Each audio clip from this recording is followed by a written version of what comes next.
Ladies and gentlemen, life's greatest battles are not fought with other people.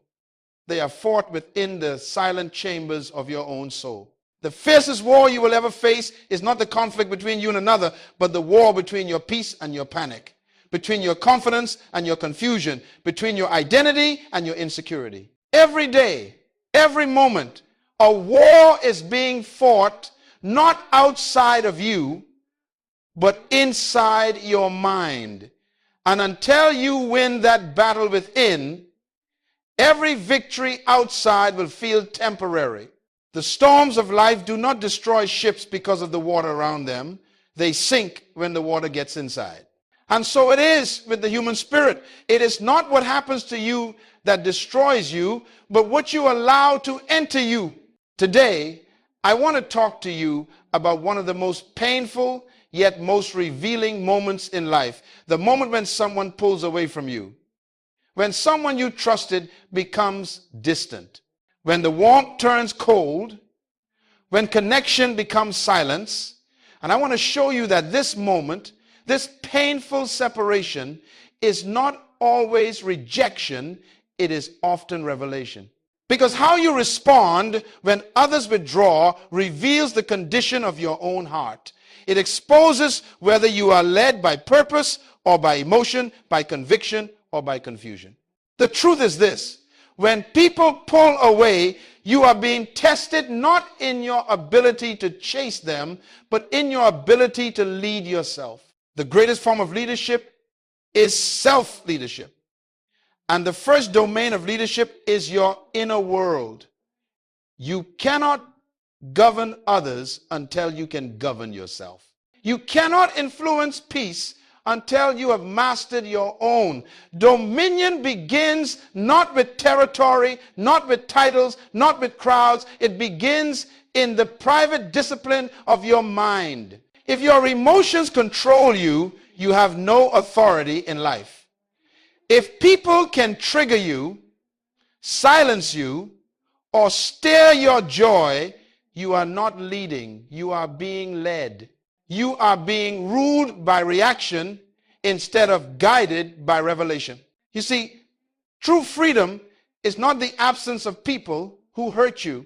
True freedom is the ability to stay steady when others change toward you. It is the calm that says, you can leave, but my peace stays. Because peace is not a gift from people, it is a fruit of discipline. That's why the philosopher Epictetus once said, no man is free who is not master of himself. Freedom is not found in independence. It is found in inner control. And so, my friends, I want you to understand, when people pull away, when relationships shift, when communication stops, you are not losing power. You are being given an opportunity to claim it. For power is not in pursuit, it is in poise. The test of maturity is not how quickly you can run after someone who withdraws, but how calmly you can stand when they do. Your reaction reveals your dependence. If their absence breaks your identity, it means they were holding a place in your soul that only God should hold. Sometimes God allows people to distance themselves not to hurt you, but to help you. He allows silence to show you where your security has been misplaced. Listen to me carefully. When people pull away, don't chase their footsteps. Study your heart. Ask yourself, why does this hurt so much? What am I depending on? Whose approval am I addicted to? Because the moment you begin to answer those questions honestly, you begin to take back the steering wheel of your life. Remember this: leadership is not tested in comfort, it is proven in crisis. Anyone can smile when loved, but it takes mastery to stay peaceful when ignored.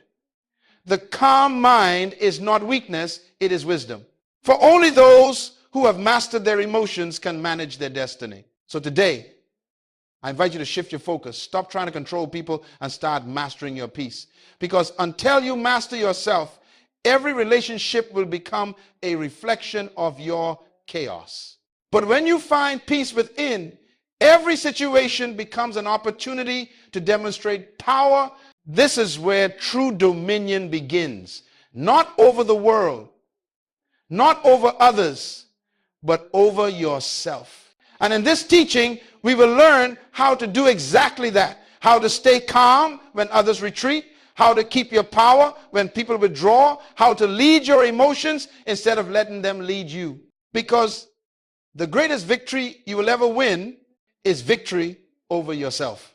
My friends, when someone pulls away from you, the first instinct of the human soul is to chase. Because the human heart was designed for connection. But when that desire for connection becomes dependency, what was meant to be a gift becomes a chain. The need to be needed, the craving to be seen, the fear of being forgotten, these are the invisible prisons that keep even strong men weak and wise women silent. But I want you to hear me carefully. Not every departure is rejection. Some are graduations. Some people are not walking away from you. They are walking out of your season. And when you learn to discern the difference, you stop bleeding where you should be learning. Every withdrawal in your life has a purpose. It reveals something about them, yes, but more importantly, it reveals something about you. When someone distances themselves and your peace collapses, it exposes that your identity was anchored in their attention, not in your assignment. The pull away doesn't break you. It exposes where you were already broken. You see, there are moments when God will use absence as an instrument of awakening. He removes noise so that you can hear his voice again. When the crowd thins, your calling becomes clearer. Sometimes he subtracts company to multiply clarity, because you cannot hear divine direction when you are busy chasing human validation. So don't curse the distance. Study it. Distance is a mirror that reflects your maturity. It shows whether your emotions are leading your life or your principles are. The test of growth is how well you can handle separation without surrendering your peace. You must understand this principle. Dependency breeds distortion. When you depend on others for affirmation, your perception becomes warped. You start to interpret silence as insult, absence as abandonment, and disagreement as betrayal. But that's not reality. That's your insecurity, speaking louder than truth. Hear me today. You were never created to find your worth in another person. You were created to reflect your Creator. And when you forget that, you start worshiping people in the place of God. You give them control over your emotions, your time, your sleep, and your self-image, and then you wonder why peace is missing. Some people pull away because your growth has outpaced their comfort. You stop speaking their language. You began to think bigger, dream deeper, live differently, and they could not handle the new version of you. Growth exposes incompatibility. Do not chase those who are intimidated by your evolution. Others withdraw not because they dislike you, but because they don't understand you. Destiny often makes you misunderstood. People interpret silence as pride, confidence as arrogance, focus as distance, but none of that is true.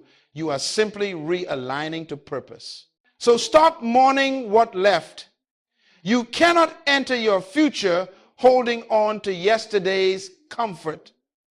If someone's absence breaks your balance, that means you built your foundation on them. And God loves you too much to let your foundation rest on a person who can change their mind. Listen, sometimes God will allow people to walk away so that your focus can walk back home. Sometimes he lets someone ignore you so that you can finally attend to yourself. Sometimes he closes one conversation so you can finally hear the one happening within. When someone pulls away, it's not always a punishment. It can be a promotion, a test of leadership. The question is not why did they leave? The real question is, what will I learn now that they're gone? Because the way you interpret withdrawal determines your future. If you see it as rejection, you'll react with bitterness. If you see it as revelation, you'll respond with wisdom. Reaction drains energy. Revelation produces growth. One makes you weaker, the other makes you wiser. So my friends, let this truth settle deep in your heart. You are not defined by who stays or who leaves. You are defined by what remains when everyone is gone.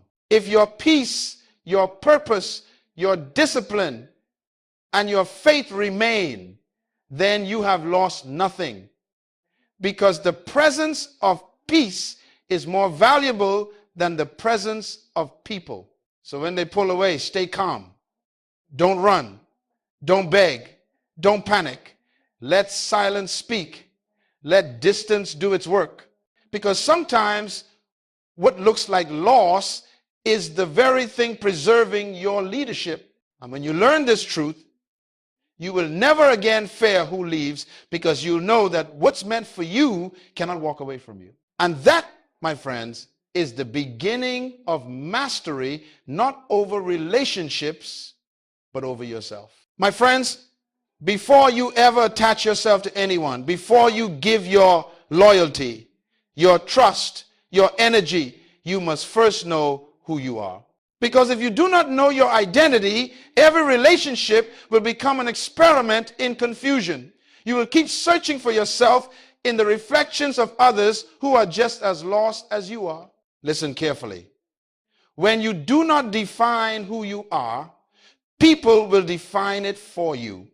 And the tragedy is they will always define you by their needs, not by your purpose.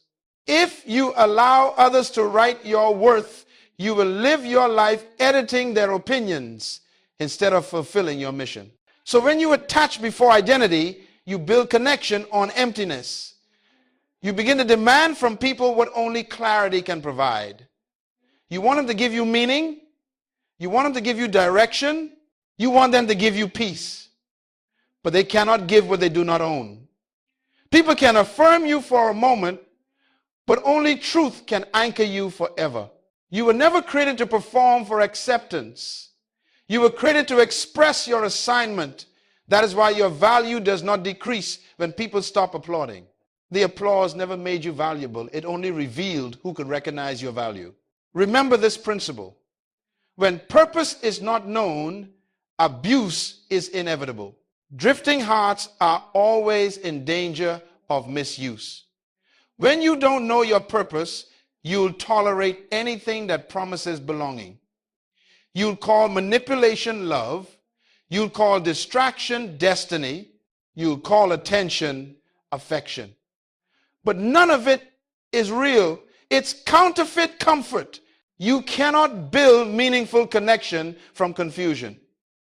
Two broken identities do not create wholeness, they create dependency. That's why many relationships fail. Not because love is absent, but because identity is missing. If you don't know your own name and destiny, you will lose it trying to answer to someone else's expectations. Hear this truth. Before God gave Adam Eve, he gave Adam work. He gave him responsibility. He gave him purpose. Identity came before intimacy. Assignment came before attachment. Why? Because love cannot fulfill what purpose has not defined. Relationship is meant to complement identity, not complete it. So when you attach before identity, you build connection on emptiness. You begin to demand from people what only clarity can provide. You want them to give you meaning. You want them to give you direction. You want them to give you peace. But they cannot give what they do not own. People can affirm you for a moment, but only truth can anchor you forever. That is why emotional dependence is so dangerous. It makes you vulnerable to manipulation. When you do not know your value, you will let anyone decide your price. And the tragedy is that the world discounts what it doesn't understand. The less you know about yourself, the cheaper you will sell your peace. You cannot build meaningful connection from confusion. Two broken identities do not create wholeness, they create dependency. That's why many relationships fail. Not because love is absent, but because identity is missing. If you don't know your own name and destiny, you will lose it trying to answer to someone else's expectations. You were never created to perform for acceptance. You were created to express your assignment. That is why your value does not decrease when people stop applauding. The applause never made you valuable. It only revealed who could recognize your value. And when someone pulls away, you no longer panic. Why? Because their absence does not alter your essence. You know who you are with or without their presence. You understand that identity is not seasonal, it is eternal. Your worth is not attached to who stays. It is anchored in who you've become. So hear me, my friend. Before you attach, affirm. Before you promise, perceive.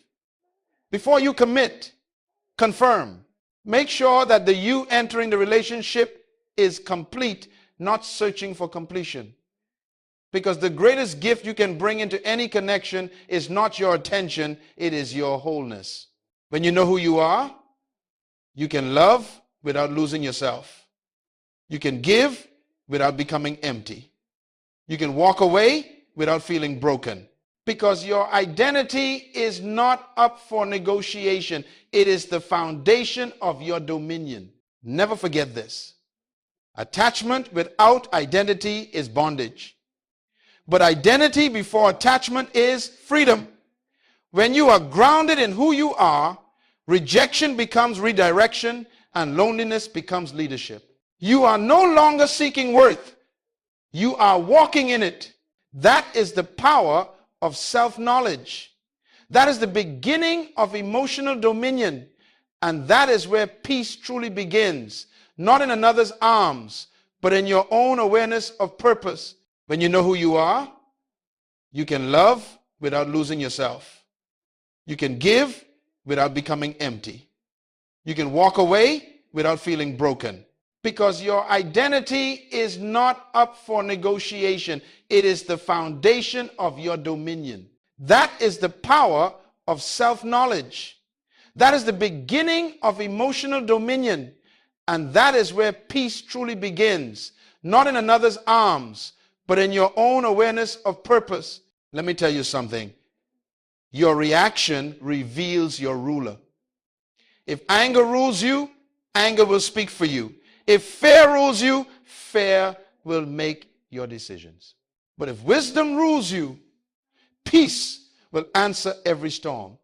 The mark of a leader is not seen in how loud they shout, but in how quietly they think before they act. When someone pulls away from you, your first reaction might be to chase, to defend, to explain, or to prove. That's the human impulse, the desire to control outcomes. But listen carefully. You cannot lead what you're trying to control. Leadership doesn't chase validation. It chooses direction. When you react, you become a slave to another person's behavior.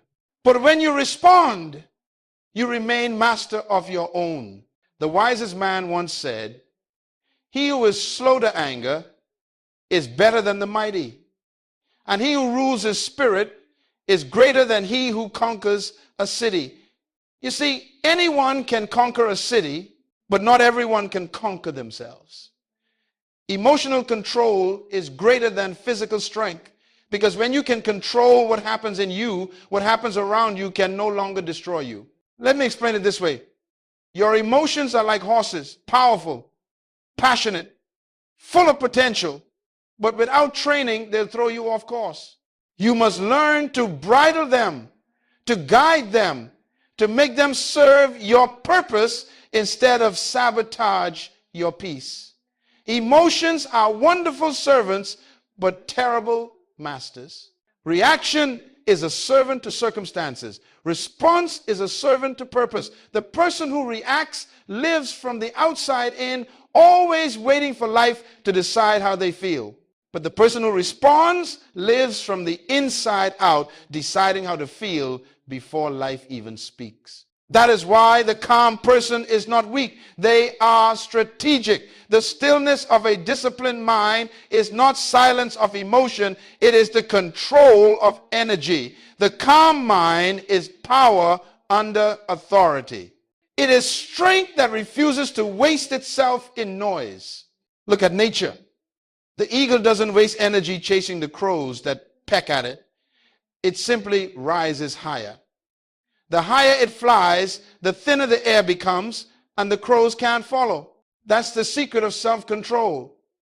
You don't fight distractions at their level. You elevate your focus. When you learn to rise above reaction, you become unshakable. The opinions of others may swirl around you, but they can no longer dictate your peace. The noise of this world may scream for your attention, but you decide where to invest your energy. That is leadership. That is dominion. Hear this truth. Reaction is emotional slavery. Response is spiritual freedom. One says, they made me angry. The other says, I chose peace. And the moment you choose peace intentionally, you have already won the battle of the mind. So when someone withdraws, when a friend grows cold, when life surprises you with silence, don't react. Don't rush to fix what may not be broken. Don't let panic become your teacher. Pause, breathe, recenter. Ask yourself, what is this really teaching me? Because behind every trigger is a truth about yourself waiting to be discovered. You must learn the art of the pause. The pause is where wisdom lives. The pause is where clarity is born. It's the sacred space between feeling and action, the space where leaders are made. People who react destroy peace. People who respond restore it. So today, I want you to remember this principle. The way you manage your moments determines the measure of your maturity. Don't let emotion make permanent decisions in temporary storms. Control your thoughts, and your thoughts will control your words. Control your words, and your words will control your world. When you react, you become part of the storm. When you respond, you command it. And that, my friends, is the posture of a true leader, the ability to stay calm in confusion, to stay poised in pressure, and to stay consistent when life becomes uncertain. The person who can master that can master anything. My friends, the highest form of leadership is not leading others. It is leading yourself through pain, through pressure, through disappointment, through silence. Because if you cannot lead yourself, you cannot lead anyone else. Leadership begins with emotional discipline. Emotional discipline is the ability to stay steady when everything around you shakes. It is the power to remain composed when you are criticized, to stay kind when you are misunderstood, and to keep your focus when you are ignored. That is not weakness, that is strength under control. You see, every emotional reaction is an opportunity to prove who rules your inner world. Leadership is not proven in public applause, but in private restraint. How you respond in hidden moments reveals your real maturity. Everyone looks powerful until pressure shows up. Pressure exposes whether your peace is built on emotion or on principle. So let me give you a truth to remember. The discipline of emotion is the foundation of direction. If you cannot discipline how you feel, you cannot direct where you go. Your feelings are indicators, not dictators. They show you where you are, but they are never qualified to decide where you're going. When you let emotions lead your life, you become a passenger on your own journey. You give your peace to circumstances, your confidence to comments, your focus to frustration. But when you discipline your mind, you become the driver, not tossed by the winds, not shaken by storms, but guided by conviction. Let me show you the pattern of discipline. Pause, perceive, pivot. 3 simple steps that separate the reactive from the wise. First, pause. Stop before emotion decides for you, because what you do in seconds can take years to repair. The pause is the space where the Holy Spirit whispers truth louder than anger. Second, perceive. Ask yourself, what is this moment teaching me? Every situation is a classroom if you listen long enough. And third, pivot, turn the emotion into energy for growth. Don't waste pain. Convert it into progress. This is what emotional leadership looks like. Converting hurt into wisdom, turning rejection into revelation, transforming setbacks into strategy. Every leader who has ever succeeded mastered this law. Joseph mastered it in prison. David mastered it in exile. Jesus mastered it on the cross. The greatest leaders are not those who never felt pain, but those who never let pain make their decisions. That's why I say you cannot have dominion without discipline. Dominion without discipline becomes destruction. The undisciplined mind is like a city. Without walls, every emotion becomes an invader, every thought a thief. But when discipline guards your gates, peace becomes your fortress. So let me give you a truth to remember. The discipline of emotion is the foundation of direction. If you cannot discipline how you feel, you cannot direct where you go. Your feelings are indicators, not dictators. They show you where you are, but they are never qualified to decide where you're going. You must reach a place in life where peace is your default response. That's when you know you've matured, when your calm becomes your shield. When you can smile while misunderstood. When you can stay patient when ignored. When you can choose silence over proving your point. That's emotional leadership. It's authority expressed through stillness. Remember, you cannot calm the storm if you are the storm. If you want to influence peace in your home, in your work, in your relationships, it begins with the peace you carry inside. You teach others how to treat you by how you manage yourself. When you can stay disciplined in emotion, you become a thermostat, not a thermometer. You set the climate instead of reflecting it. So today, I challenge you to take leadership over your inner world.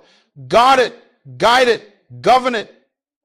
Every emotion is a servant. Assign it properly. Let joy serve gratitude. Let sadness serve reflection. Let anger serve justice. But never let any of them sit on the throne. The moment you master that, you rise above the average. Because while others are reacting, you'll be reasoning. While others are panicking, you'll be planning. While others are quitting, you'll be growing. That is emotional leadership. That is dominion in action. And when you learn to live this way, nothing outside of you will ever have the power to destroy what's inside of you again. You see, every emotional reaction is an opportunity to prove who rules your inner world. Leadership is not proven in public applause, but in private restraint. How you respond in hidden moments reveals your real maturity. Everyone looks powerful until pressure shows up. Pressure exposes whether your peace is built on emotion or on principle. Never forget this. Attachment without identity is bondage. But identity before attachment is freedom. When you are grounded in who you are, rejection becomes redirection and loneliness becomes leadership. You are no longer seeking worth. You are walking in it. That is why emotional dependence is so dangerous. It makes you vulnerable to manipulation. When you do not know your value, you will let anyone decide your price. And the tragedy is that the world discounts what it doesn't understand. The less you know about yourself, the cheaper you will sell your peace. Boundaries are not walls of fear, they are gates of wisdom. A wall keeps everyone out. A gate lets the right ones in. Boundaries are the doors through which only purpose is allowed to enter. That's why you must define your gates emotionally, mentally, physically, and spiritually. Let's start with emotional boundaries. You are not responsible for managing other people's moods. Stop absorbing their storms. You can care deeply and still refuse to carry what isn't yours. Love does not mean losing yourself to save someone who refuses to swim. Compassion without boundaries is self-destruction in disguise. Then there are time boundaries. Your time is your life measured in hours. Every minute you spend is a piece of your destiny you can never retrieve. That's why time is sacred. You cannot be everywhere doing everything for everyone. Even Jesus withdrew from the crowds to restore his strength. Time without boundaries produces burnout, and burnout produces bitterness. Learn to say no without guilt. Every no to distraction is a yes to destiny. And finally, there are value boundaries. Never negotiate your principles for the sake of peace. Compromise may buy you approval, but it will cost you integrity. True peace is not found in pleasing people. It's found in protecting your purpose. Some people will only respect you when your silence refuses to tolerate their disrespect. Hear me well.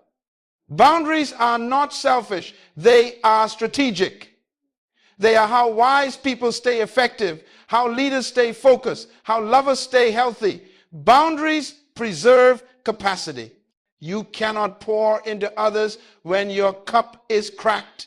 You cannot lift others when your own foundation is crumbling. Protect your vessel because your purpose flows through it.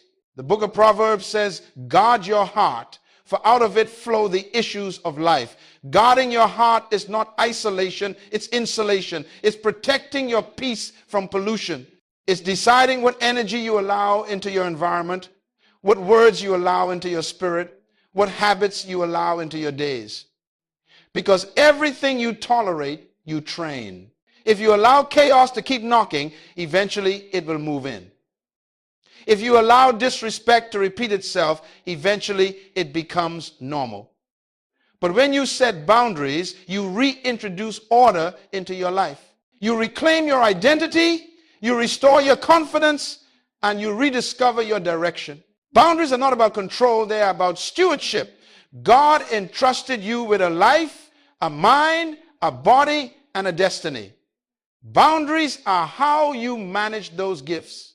Every great leader knows that discipline without boundaries is wasted effort. So, my friends, draw your lines in wisdom. Define what you will give, what you will accept, what you will protect.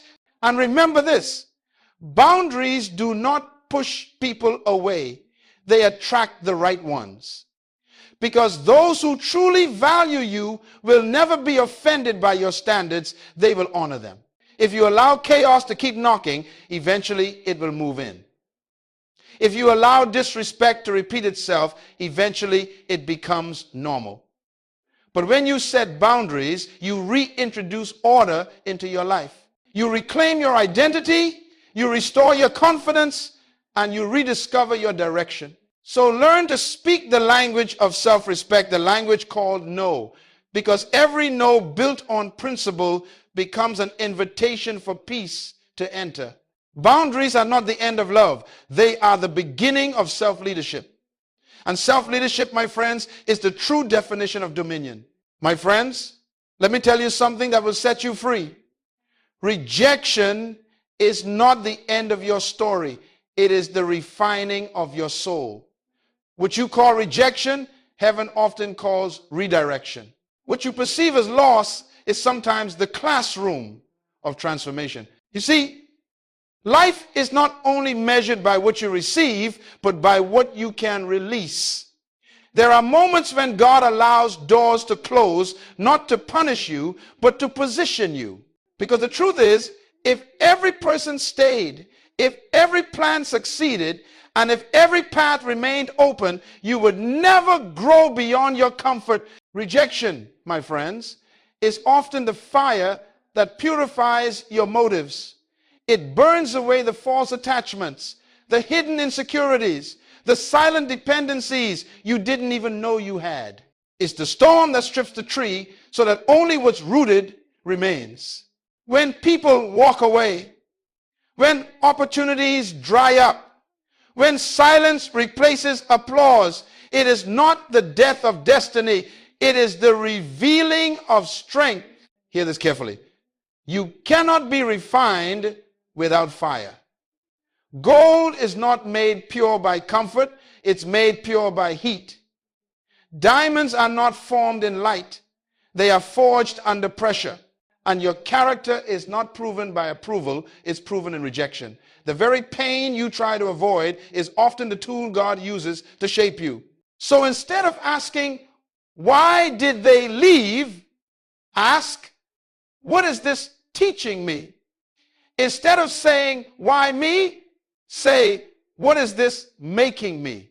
Because pain becomes productive when you interpret it through purpose. Every disappointment carries a deposit, a hidden treasure of wisdom, maturity, and resilience waiting to be discovered. Let me give you a principle that will change your outlook forever. You grow more in subtraction than in addition. When God removes something or someone, it's because he's about to refine your focus. When he subtracts comfort, he multiplies clarity. When he prunes your branches, he's preparing you to bear more fruit. Some people had to reject you so you could remember your source. Some doors had to close so you would stop knocking on man's approval and start listening to heaven's assignment. Some relationships had to fade so you would rediscover your individual identity, who you are, apart from applause. I want you to see rejection for what it truly is. Not a verdict, but a vehicle. It is a bridge from who you were to who you are becoming. It teaches you that peace does not depend on people and purpose does not end with pain. Let's be honest, rejection hurts. It cuts deep because it questions worth. But pain, when handled wisely, purifies perception. It strips away illusion and reveals truth. You start to realize that your value was never tied to their validation, your potential was never limited by their presence, and your destiny was never canceled by their departure. Sometimes God allows rejection to wean you off approval. He will remove the voice you depended on until you can finally hear his. Because when you stop needing constant affirmation, you start living from conviction. That is maturity, when your peace no longer depends on who claps for you. Let me show you a divine pattern.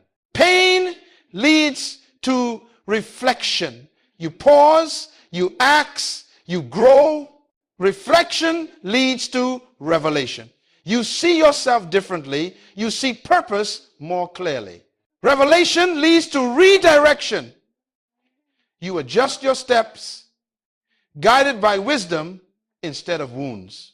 Pain leads to reflection. You pause, you ask, you grow.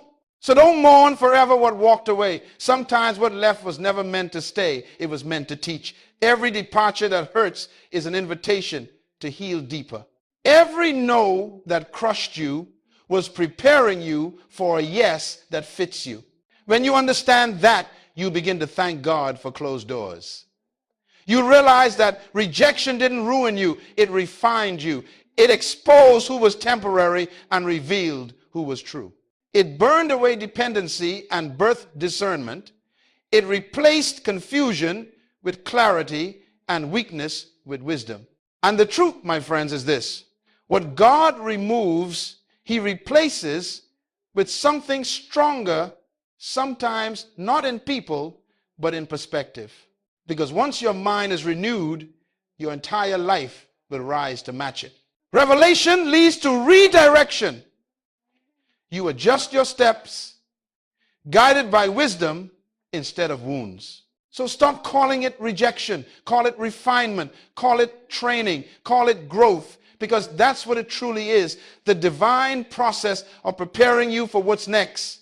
Every loss can either make you bitter or better. The choice is yours. Bitterness looks back and says, why me? Growth looks forward and says, now I see. The one who learns from rejection becomes unstoppable because they are no longer controlled by who leaves or who stays. Your mind is like a garden. We've said that before. But even the best seed cannot thrive if the soil is polluted. The same is true of your life. No matter how strong your purpose, no matter how clear your vision, if your environment is toxic, your spirit will suffocate. Let me tell you this truth.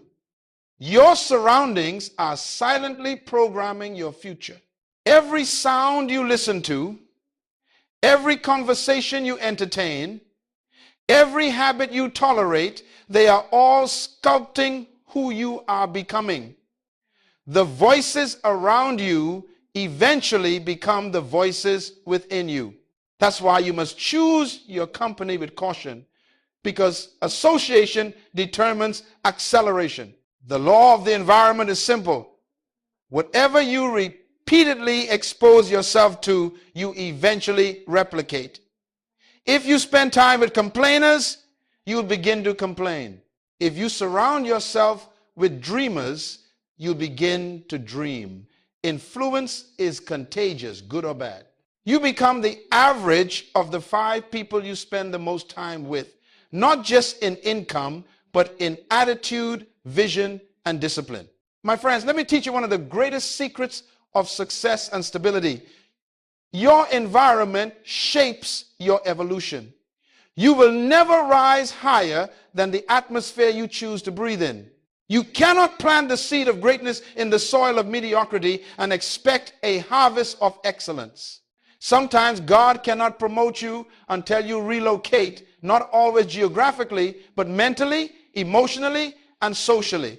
He will separate you from familiar people to prepare you for unfamiliar purpose. He'll distance you from the crowd that feeds your comfort so he can connect you with voices that feed your calling. That's not isolation, that's cultivation. Let me give you a principle of wisdom. Elevation always requires separation. You cannot soar with eagles if you keep nesting with pigeons. The company you keep determines the altitude you reach. Some relationships are not evil, just expired. They serve their purpose for one season, but now they limit your growth. Ask yourself, who around me challenges me to grow? Who stretches my thinking? Who calls me higher when I start to settle?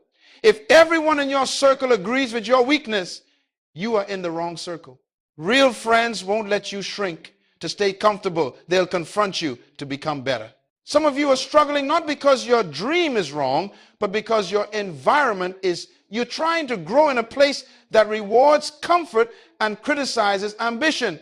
You're seeking peace in circles that thrive on gossip. You're chasing clarity while sitting among confusion, and you wonder why you feel stuck. The truth is, you can't heal in the same environment that broke you. Even your physical environment speaks. A cluttered space produces a cluttered mind. Disorder around you eventually breeds disorder within you. Clean your space, clear your desk, organize your time. These are not small things. They are signs of stewardship.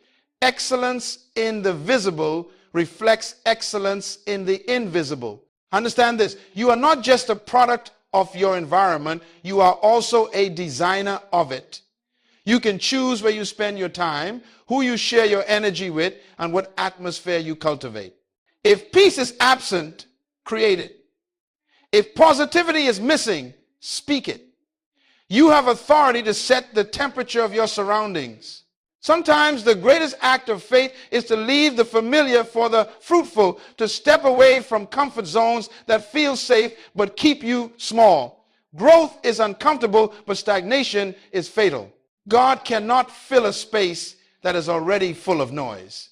Make room for new voices, new mentors, new ideas that align with your next level. The environment you choose is the mirror of your expectations. If you expect excellence, you surround yourself with it. If you expect growth, you'll invest in it. If you expect mediocrity, you'll settle for it. Your environment will always rise or fall to match your belief system. So I ask you today, look around your life. Every atmosphere you allow is either building you or breaking you. Every voice is either empowering you or eroding you. Every space is either feeding your faith or fueling your fear. Choose carefully because your destiny depends on it. And when you find the right environment, one that stretches your mind, strengthens your spirit, and sustains your peace, protect it, nurture it, feed it with gratitude and discipline. Because the right environment doesn't just support purpose, it sustains it. But environment isn't just people, it's also what you consume daily. Your digital diet shapes your destiny. What are you watching? What are you listening to? What are you reading? Every click is a seed. Every scroll is a choice. You cannot fill your mind with fear, envy, and comparison and expect peace to bloom. Guard the gates of your mind, for whatever enters repeatedly becomes permanent. Because the truth, my friends, is simple. Change your environment and you change your energy. Change your energy and you change your results. My friends, real power is never loud. True authority doesn't need to shout. In fact, the louder the noise, the weaker the control. Calmness is not weakness, it is wisdom clothed in peace. The one who can stay calm under pressure has already mastered power. You see, storms are not designed to destroy you, they are designed to reveal you. Pressure does not build character, it exposes it. And in every storm, there are two kinds of people, those who panic and those who command. Those who lose themselves in the chaos and those who become the calm within it. When Jesus stood in the boat while the waves raged, the disciples reacted. They feared for their lives. But Jesus responded. He spoke peace to the storm. The same storm that terrified them obeyed him. Why?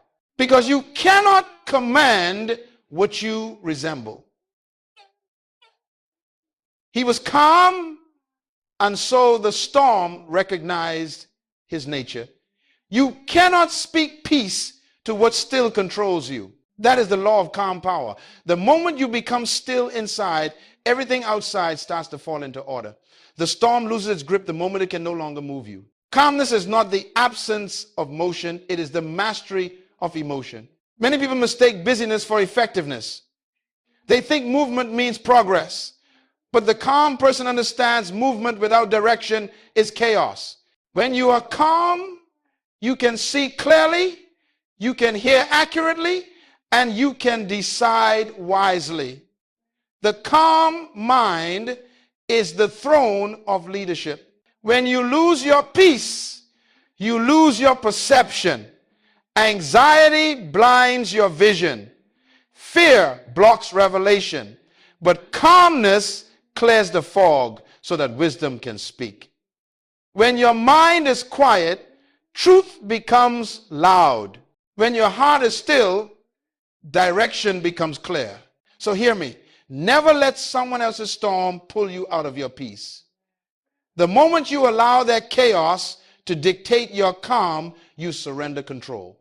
There will always be people who live in crisis, who thrive on drama, who cannot survive without noise.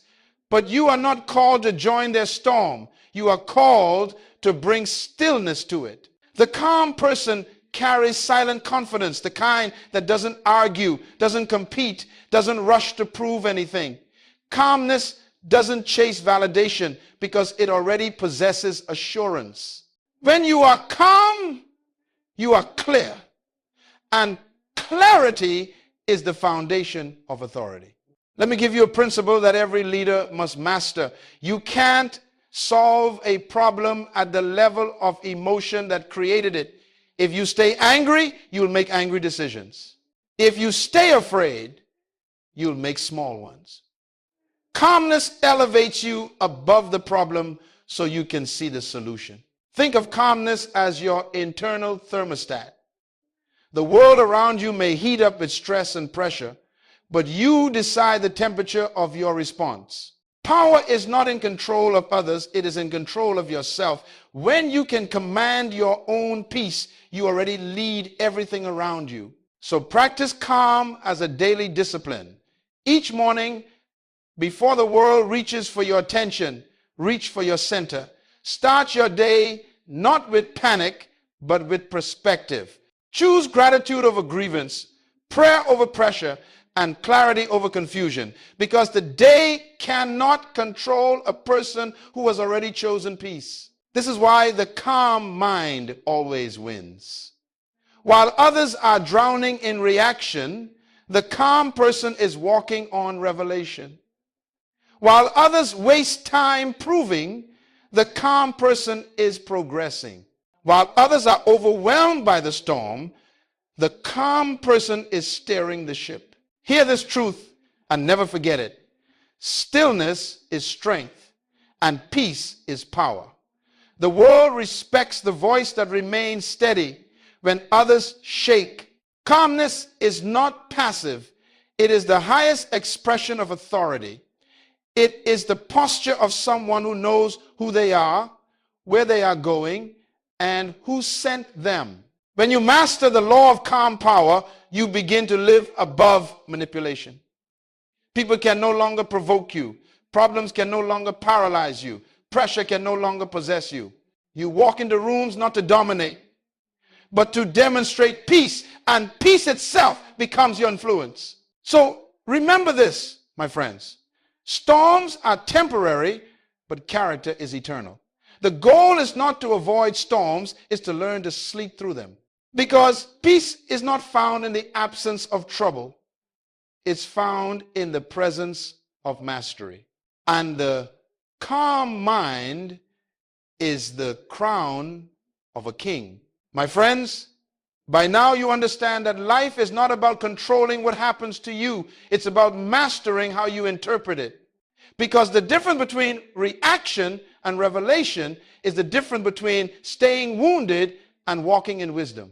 When people pull away, when situations shift, when silence replaces conversation, you are standing at a divine intersection, the road of reaction or the road of revelation. Reaction keeps you stuck in the emotion of the moment. Revelation moves you forward in the purpose of the process. Reaction says, they hurt me. Revelation says, they help me grow. Reaction says, this is unfair. Revelation says, this is necessary. Reaction, see pain. Revelation, see preparation. Hear me carefully. Every challenge that enters your life is carrying a message from your future. Pain is not always punishment. It is often prophecy. It reveals what still needs to be refined, what still must be surrendered, what still has to be strengthened. If you can pause long enough to listen, even disappointment will start to teach you. The mature mind doesn't waste energy reacting to everything. It asks, Lord, what are you showing me through this? Because when you start looking for revelation instead of retaliation, you shift from survival to sovereignty. You become the student of destiny, not the slave of emotion. Do you remember what I told you earlier? Leadership begins in the inner world. This is where that truth takes root. Reaction makes you emotional.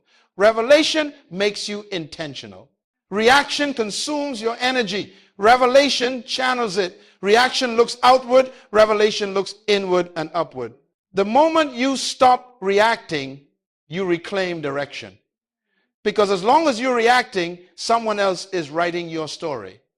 But when revelation comes, you take the pen back. You start leading your life again, guided not by noise, but by wisdom. You must understand this. Everything you experience, whether joy or pain, success or loss, is raw material in the workshop of your purpose. Nothing is wasted when seen through revelation. Even betrayal becomes a blessing when it teaches discernment. Even silence becomes sacred when it gives you space to hear God's whisper. So the next time life disappoints you, ask yourself 3 questions. What is this revealing about me? What is this refining in me? What is this redirecting me toward? Those 3 questions will turn every reaction into revelation, every wound into wisdom, every delay into development. Remember, my friends, you cannot control people, but you can always control perspective. You cannot dictate outcomes, but you can always choose outlook. And when your perspective changes, your entire life follows suit. The human mind is so powerful that a single revelation can undo years of regret.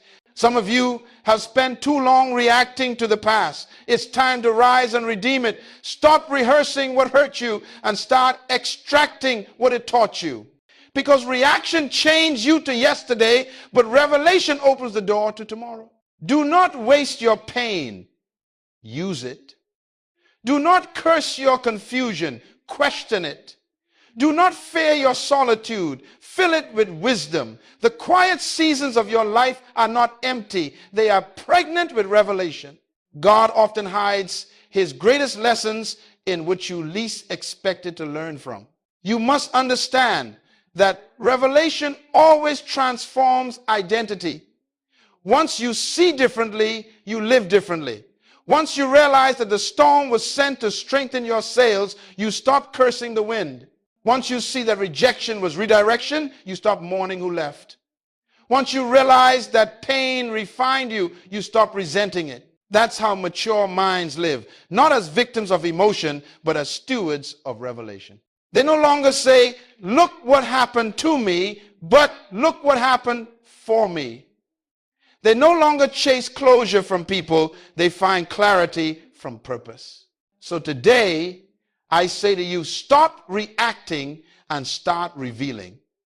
Let your experiences become your education. Let your disappointments become your discernment. Let your silence become your sanctuary. And above all, never forget this principle. Your reaction may change your mood, but your revelation will change your life. When you live by revelation, peace becomes your posture, purpose becomes your compass, and focus becomes your fuel. You begin to rise above circumstances, walking not by feeling, but by understanding.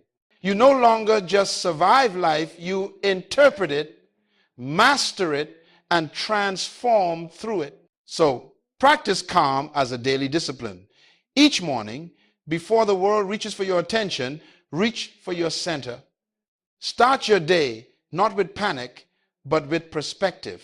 Choose gratitude over grievance, prayer over pressure, and clarity over confusion, because the day cannot control a person who has already chosen peace. And when you live this way, every pull away becomes a push forward, every ending becomes a beginning, and every storm becomes your classroom.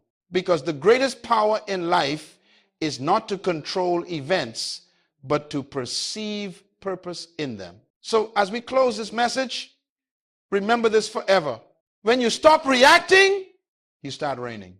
When you stop chasing, you start choosing. When you stop fearing, you start seeing. And in that moment, that sacred, peaceful moment, you finally master the one kingdom that rules them all, the kingdom within.